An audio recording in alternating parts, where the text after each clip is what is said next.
deve ter sentido quando ele voltou ressuscitado. Ninguém entende mais as mães desse mundo.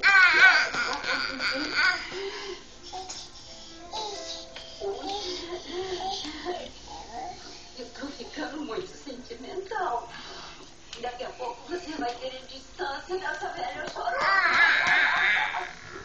Eu quero que a distância seja bastante. E eu tô recomendo que a mulher seja. Olha aí. Entra, Gabriel.